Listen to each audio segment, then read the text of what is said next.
Assalamualaikum warahmatullahi wabarakatuh. Saya Indra Priyatna dengan NIM 24326. Saat ini saya sedang berada di mata kuliah Ekonomi Sirkular dengan judul Analisis dan Perancangan Implementasi Ekonomi Sirkular pada Industri Baja.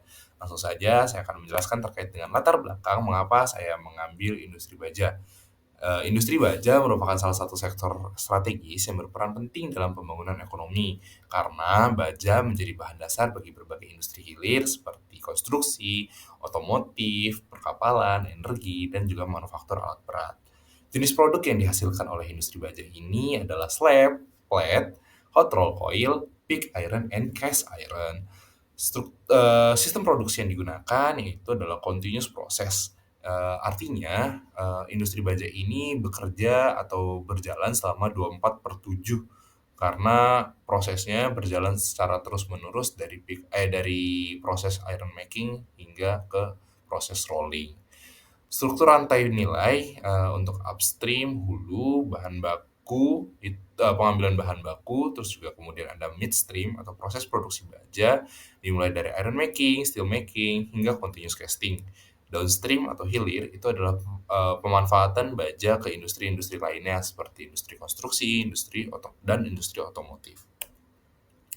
Analisis model ekonomi, saya coba rangkum yaitu adalah apakah industri baja ini masih linear? Ya, jadi industri baja ini masih dominan linear ditandakan dengan ketergantungannya bahan baku primer yang masih tinggi.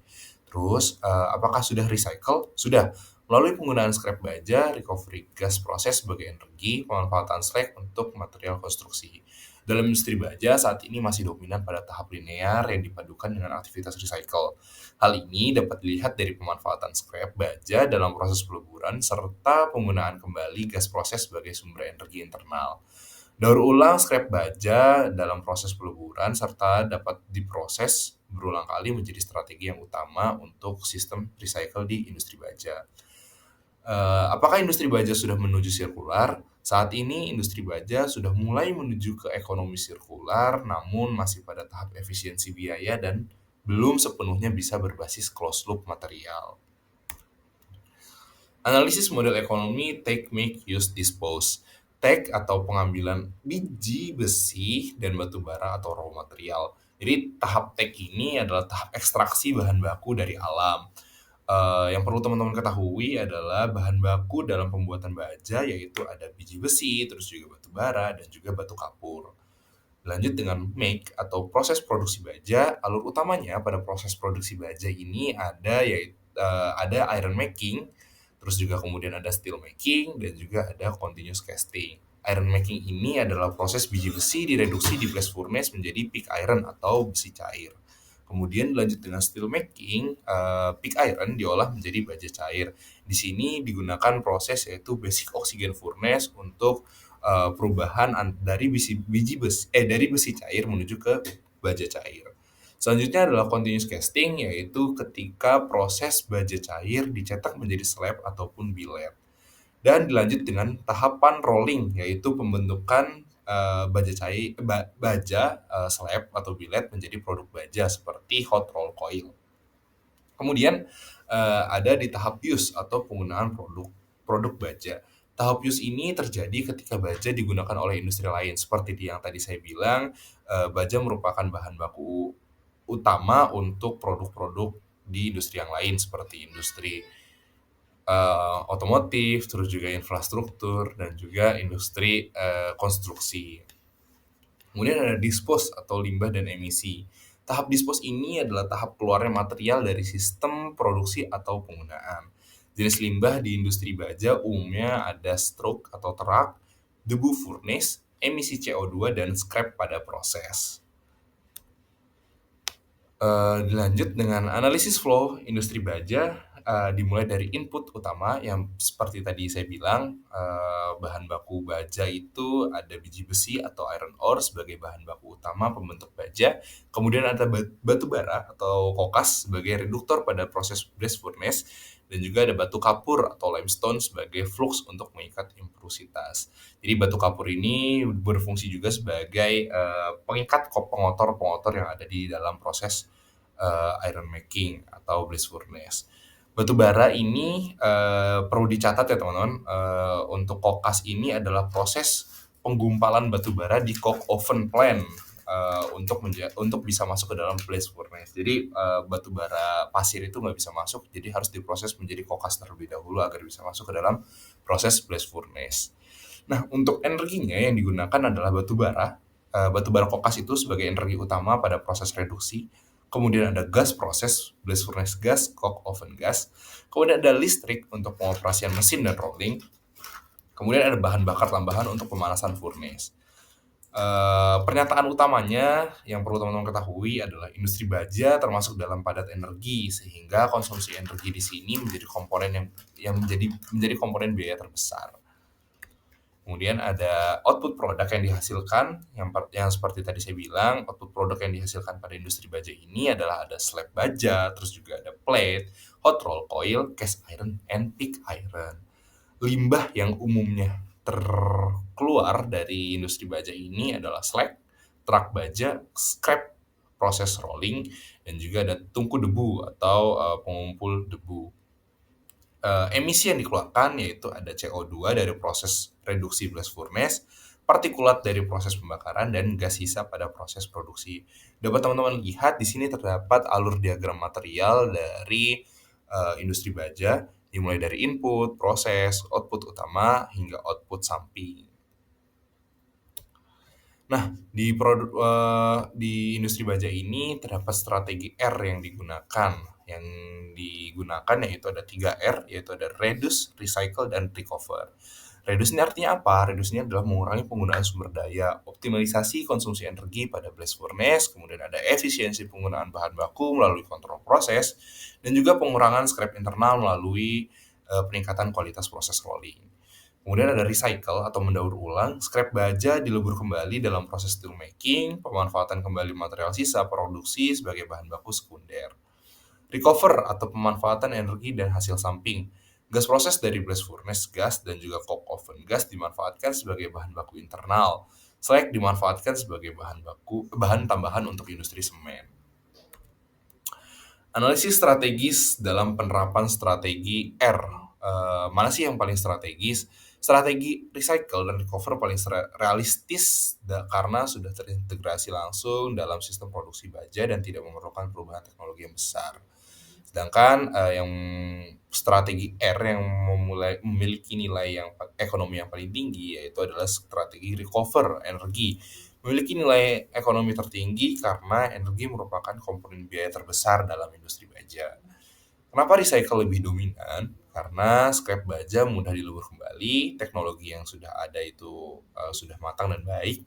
Dampak langsung terhadap penurunan biaya bahan baku dan juga permintaan pasar terhadap baja daur ulang masih tetap tinggi.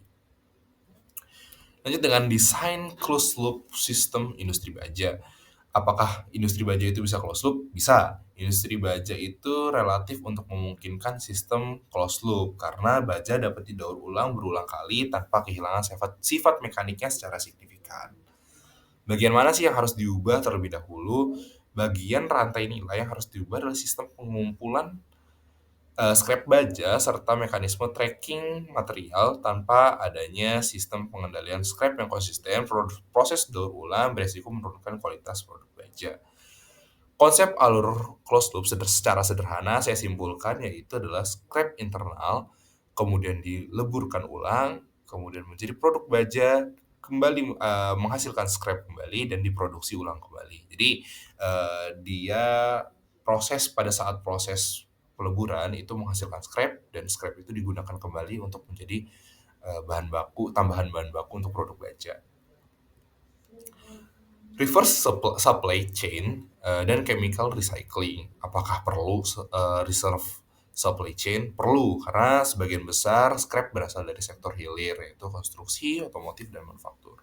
Apakah memungkinkan chemical recycling?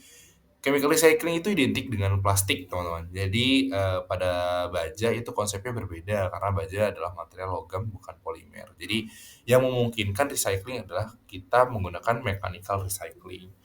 Reverse supply chain dan pemanfaatan kembali material proses menjadi faktor kunci dalam penerapan ekonomi sirkular baja. Dampaknya apa sih terhadap produktivitas? Kita coba analisis dari perubahan indikatornya. Efisiensi material, dimulai dari efisiensi material, pemanfaatan scrap dan optimalisasi yield, proses meningkatkan rasio output terhadap penggunaan bahan baku primer. Kehilangan material dapat dalam bentuk slag dan das dapat ditekan sehingga kebutuhan biji besi berkurang. Intensitas energi, penerapan energi recovery, pemanfaatan blast furnace gas dan BOF gas, serta efisiensi operasi furnace menurunkan konsumsi energi per ton baja sehingga produktivitas energi menjadi meningkat. Waste intensity, implementasi konsep recycle dan reuse menurunkan jumlah limbah per unit produk karena sebagian slag, scrap, dan juga debu proses dimanfaatkan kembali dalam sistem produksi atau industri yang lain. Apakah selalu meningkatkan profit? Tidak selalu. Penerapan ekonomi sirkular pada industri baja sering membutuhkan investasi yang besar pada saat awal-awal, seperti teknologi pengolahan limbah, sistem energi recovery, dan integrasi proses produksi. Dalam jangka pendek, biaya investasi dapat meningkatkan total cost, namun dalam jangka panjang, efisiensi material dan energi berpotensi menurunkan biaya produksi per ton sehingga margin keuntungan meningkat. Profitabilitas sangat bergantung pada harga energi, harga bahan baku, skala produksi, serta stabilitas permintaan pasar baja. Tantangan implementasi ekonomi sirkular pada industri baja dimulai dari teknologi. Industri baja menggunakan proses bersuhu tinggi dan juga sistem produksi kontinu sehingga integritas teknologi recycle, energi recovery atau pengolahan limbah membuat teknologi yang kompleks dan presisi tinggi. Kemudian ada CAPEX atau capital expenditure. Penerapan ekonomi sirkular memerlukan investasi awal yang besar seperti pembangunan fasilitas pengelolaan slag, terus juga ada sistem pemanfaatan gas proses, serta modernisasi furnace untuk efisiensi energi. Terdapat budaya organisasi yang menjadi tantangan untuk ekonomi sirkular pada industri baja karena perubahan dari sistem linear menuju sistem sirkular membutuhkan perubahan pola kerja dan juga mindset operasional. Kemudian ada tantangan regulasi. Implementasi ekonomi sirkular sangat dipengaruhi kebijakan lingkungan, standar emisi, serta regulasi pemanfaatan limbah industri. Kemudian ada tantangan dari harga bahan baku. Ketika harga bahan baku primer biji besi atau batu bara relatif murah, penggunaan material daur ulang menjadi kurang menarik secara ekonomi. Begitupun sebaliknya. Ketika harga bahan baku itu tinggi, eh, penggunaan material daur ulang menjadi menarik secara ekonomi. Kesimpulan yang didapatkan dari hasil ini adalah atau analisis ini adalah industri baja masih didominasi oleh model ekonomi linear, tetapi sudah mulai menerapkan prinsip ekonomi sirkular melalui recycle, ulang, dan juga energi recovery. Efisiensi material dan juga energi menjadi faktor utama dalam menurunkan biaya produksi dan emisi. Implementasi sirkular tidak langsung meningkatkan profit karena dipengaruhi oleh capex, harga bahan baku, dan kondisi pasar. Yang terakhir, industri baja memiliki potensi besar menuju ekonomi sirkular karena material baja dapat didaur ulang berkali-kali.